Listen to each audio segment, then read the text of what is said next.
Today, we are going to dive deep into Kelly Criterion to explain why most traders lose money and how to reliably profit from market volatility. So, crypto is amazing. It's volatile, fast-moving, and full of opportunities. Coin prices go up 2x, 10x, and 100x. Some people have made legendary amounts of money, but in reality, you're not getting rich by trading cryptocurrencies. Maybe you are even losing money. Why? It's because most people trade without discipline. You buy after a pump. You panic when it dips. You go all in on hype, then pull out after losing 20%. You change position sizes constantly. You try to learn as you go, but your account is bleeding while you figure it out. Sound familiar? What you are missing isn't prediction, it's positioning. Most traders think they just need better picks, but that's not the real game. The real game is, how much do you risk each time? And there's a formula for that. It's called the Kelly Criterion. Let's walk through this. And don't worry about the math. I'll visualize everything right after, and you will see how it works. This might be the single most important formula in finance, and understanding just the basics of it can change how you invest. Once you see what this equation really says, you'll never look at risk the same way again. Let's assume you risk a fraction f of your wealth, which is 1 on one trade. If the price goes up by b, say 100%, your wealth changes from 1 to 1 plus f multiplied by b. If the price goes down by a, say 50%, your wealth becomes 1 minus fa. So, with these two trades combined, your wealth becomes W2 equals 1 plus FB multiplied by 1 minus FA. Now, let's say you trade N times, in which NP times price goes up by B.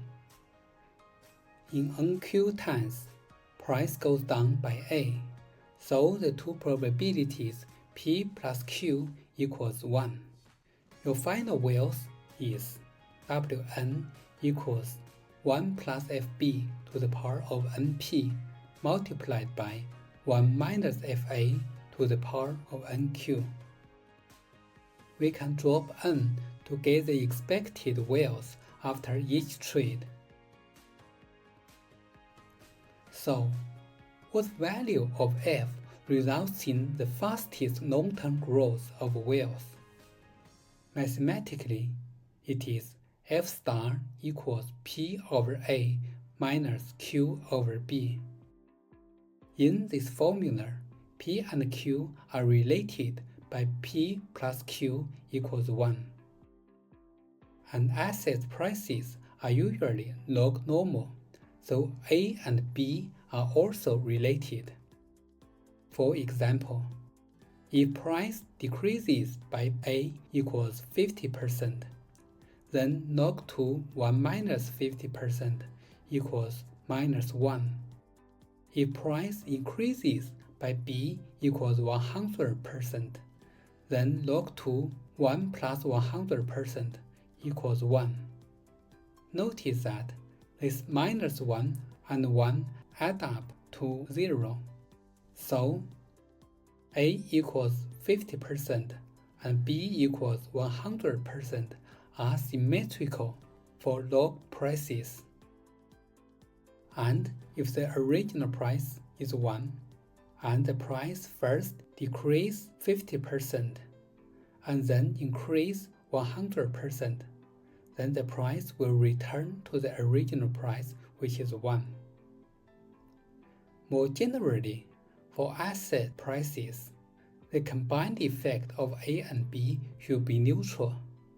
So 1 minus A multiplied by 1 plus B equals 1.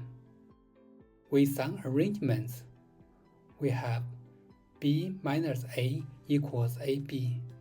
So we get 1 over A minus 1 over B equals 1. So the Kelly formula P over A minus Q over B can be rearranged. So we get P multiplied by 1 over A minus 1 over B plus P minus Q over B.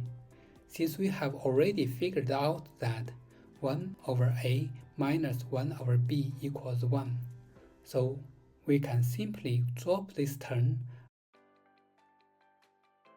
So the optimal fraction F of total wealth to invest simplifies to F star equals P plus P minus Q over B. In a neutral market where P equals Q equals 0.5, so there is equal chance for price to both go up and down, we have F star equals P equals 0.5. That's it. A 50% position is optimal if trading only a single asset. With risks of bankruptcy and delisting and operational costs, then F star should be smaller than 0.5. So, what your wealth will be with different trading strategies. We can visualize the wealth equation with different parameters. First, let's assume P equals Q equals 0.5, so it is a neutral market. If we do not invest, so F equals 0, or go all in, so F equals 1, then there is no expected growth. The top is at F equals 0.5, but flat, so F equals 0.4 is similarly good but safer. When volatility doubles, growth of wealth quadruples. So, volatility is an engine of growth if you size correctly. What if you use leverages, so F is negative or F is larger than 1? Again, let's assume P equals Q equals 0.5. In a neutral market, you lose money for any leverage. With higher volatility, you get ruined even with a small leverage. What if you have an edge from good predictions? Say, the probability P for price to increase is only 0.4 when F is negative, so you short sell, and the probability is 0.6 when you buy long. This time, we plot the wealth for each trade W instead of Wn for better visibility. You can afford some leverages, but will still quickly lose with higher volatility. You'll do much worse if you short sell with leverages. What if you have even better predictions? Say, the probability of price to increase is only 0.3 when you short sell, and the probability is 0.7 when you buy long. You can afford a little higher leverages, but still quickly lose with higher volatility. So, arbitrarily using leverages is simply financial self-destruction, even with accurate predictions. Why? Let's revisit the wealth equation. For this component, 1 minus FA, if FA becomes large enough, this term will approach 0. So no matter how much you earn on the other turn, your wealth will approach zero. Similarly, for the turn 1 plus FB, if you short sell, so F is negative. When FB becomes negative enough, this turn will also approach zero. Since generally we have B is larger than A, because there is no limit for price to increase, but the maximum to decrease is just 100% or 1. So negative F for short sale is much more dangerous. Why does 50% work so well in crypto? Let's start with $100. Allocate 50% in Bitcoin and 50% reserved as cash. If the price of some amount of Bitcoin increases from $1 to $2, then more than 50% of the wealth will now be Bitcoin. So you have to sell the extra to rebalance to a 50% position. If the price drops back to $1, then Bitcoin will now be less than 50%. So you'll have to buy more Bitcoin to rebalance to a 50% position. If the price further drops to $0.5, then you have to buy more to rebalance to a 50% position. If the price returns back to $1, then you have to sell the extra to rebalance to a 50% position. It is important to notice that your total wealth has increased from the original $100 to about $126, even though the price has returned back to the original $1.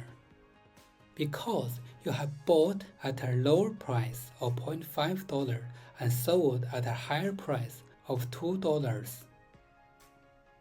So, a 50% position enforces discipline.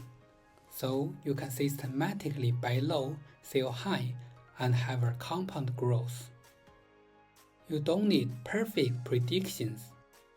You don't need to outsmart the market. You just need to stick to your sizing and let volatility do the work, and have your wealth growing with peace of mind. So, why do predictors lose?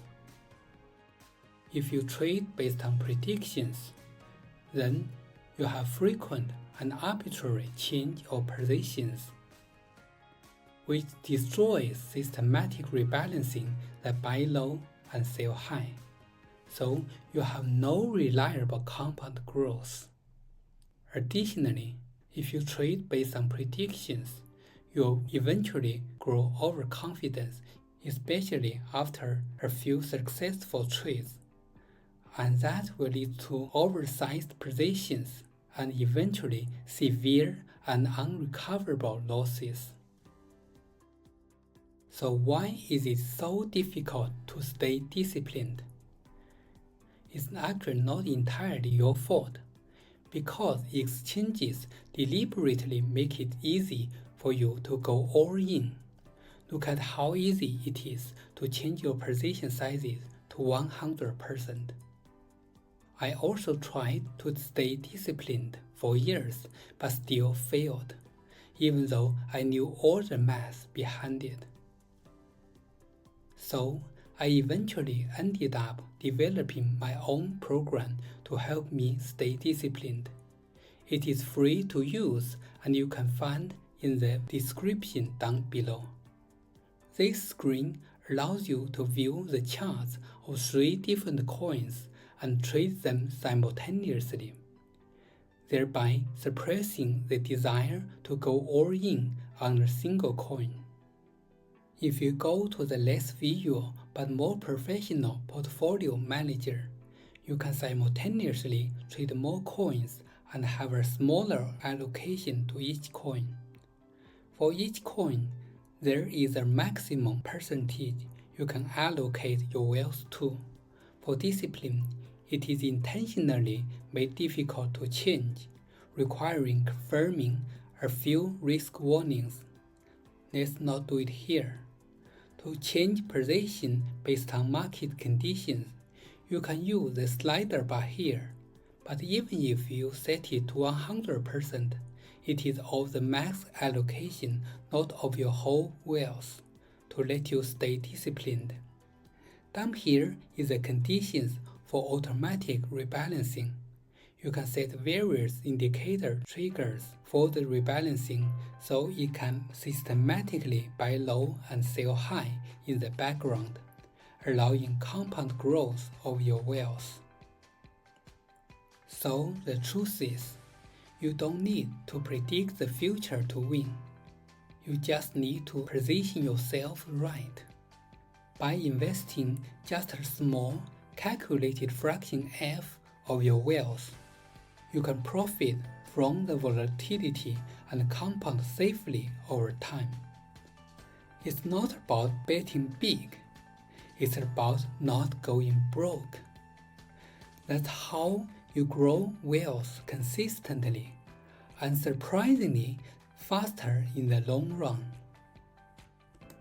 If you want to trade with math, not emotion, please subscribe, like, share, and leave a comment below.